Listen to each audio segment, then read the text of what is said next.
ప్రభువునందు నాకు అత్యంత ప్రియమైనటువంటి వాళ్ళారా, మన ప్రభువును రక్షకుడునైనటువంటి యేసుక్రీస్తు వారి యొక్క శుభనామములో మీ అందరికీ నా హృదయపూర్వకమైన శుభములు వందనములు తెలియజేస్తున్నాను.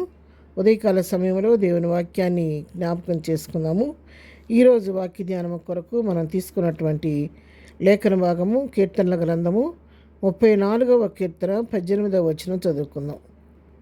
విరిగిన హృదయం గలవారికి యెహోవా ఆసనుడు, నలిగిన మనస్సు గలవారిని ఆయన రక్షించును. ఆమేన్. దేవుని నామమునకు మహిమ కలుగును గాక. ఈ వాక్య భాగాన్ని మనం గమనించినట్లయితే, మరి ఎవరైతే విరిగిన హృదయం కలిగి ఉంటారో, నలిగిన హృదయం కలిగి ఉంటారో, నలిగిన మనస్సు కలిగి ఉంటారో, వారిని దేవుడు లక్ష్య పెడతాడని, వారిని రక్షిస్తాడని, వారికి దేవుడు సమీపంగా ఉంటాడన్న సత్యాన్ని ఇక్కడ మనం తెలుసుకోగలుగుతూ ఉన్నాం. ఎందుకంటే మనుషులు అయితే మన పైరూపాన్ని చూస్తారు, కానీ యెహోవా మన హృదయాన్ని, అంతరంగాన్ని పరిశీలించే దేవుడు, పరిశోధించే దేవుడు. అందుకే వాక్యంలో ఒక మాట రాయబడి ఉంది, ఒకడు నవ్వుచుండునను హృదయమున దుఃఖం ఉండవచ్చు. ఒక మనిషి పైకి నవ్వుతూ ఉంటాడు, కానీ హృదయంలో చెప్పలేనంత దుఃఖం, ఎంతో వేదన, బాధ ఆ హృదయంలో ఉంటూ ఉంటుందన్నమాట. కానీ ఆ బాధను దాచుకుంటూ కూడా పైకి నవ్వుముఖంతో నవ్వుతూ కనపడుతూ ఉంటాడు. అందుకనే మనుషులకైతే మన బాధ తెలియదు. మన పైరూపాన్ని చూసి వీళ్ళు బాగుండరు అనుకుంటారు, కానీ ఎవరైతే మరి దేవుని ఆత్మ కలిగిన వారు మాత్రమే మన అంతరంగాల్లో ఉన్నటువంటి శోభ, వేదన, బాధను వారు గుర్తించగలుగుతూ ఉంటారు.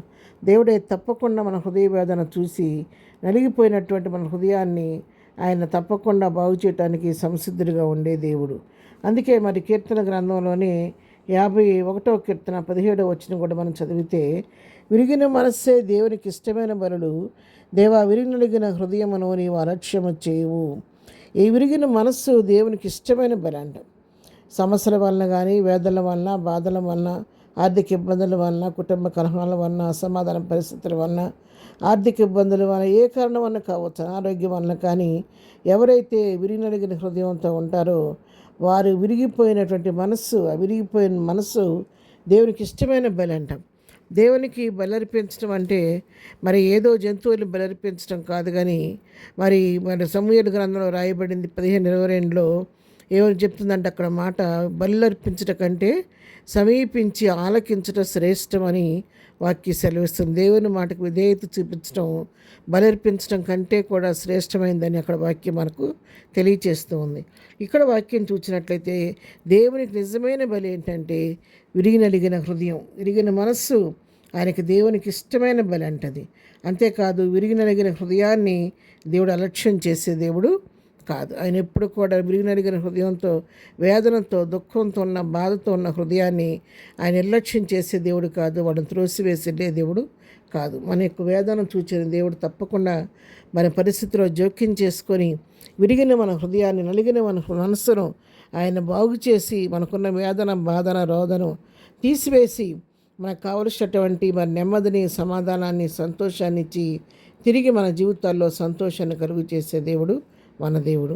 ఎందుకంటే ఆయన మన పరిస్థితిని బావుగా ఎరిగిన దేవుడు, మన కృంగిన స్థితిని ఆయన అర్థం చేసుకునే దేవుడు. కాబట్టి మనుషులు మనం అర్థం చేసుకోకుండా అపార్థం చేసుకుని కొన్నిసార్లు సూటిపోటి మాటలతో మనం గాయపరచవచ్చు, మనం దుఃఖపరచవచ్చు, మరి తొందరపాటుగా మాట్లాడవచ్చు. కానీ దేవుడైతే ఆ విధంగా ఎన్నడూ కూడా చేసే దేవుడు కాదు.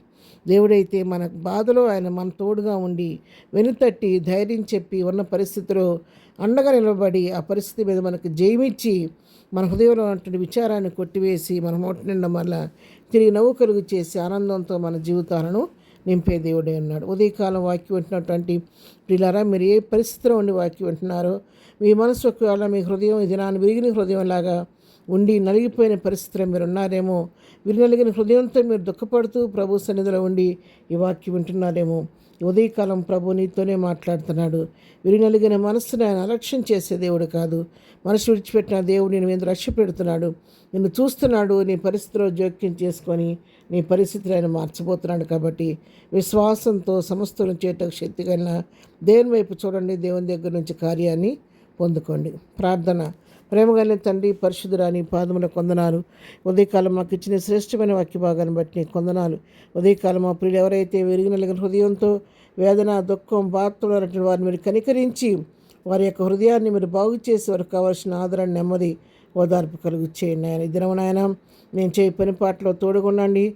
రాకపోకలో క్షేమం దయచి దినం బర్త్డే మ్యారేజ్ చేసుకుంటున్న బిడ్డలను దీవించండి, ఆశీర్వదించండి. ఈ దినం ప్రభా అనారోగ్యం స్వస్థపరచండి, దుఃఖలను ఓదార్చండి, సమస్యలను వారిని విడిపించి ప్రతి వారి పట్ల నీ కృప విస్తరింపచేయమని యేసు నామములో ప్రార్థించడి పొందుకొని ఉన్నాము తండ్రి. ఆమేన్. ప్రభు కృప సదాకాలం మనందరికీ తోడై నడిపించను గాక. ఆమేన్.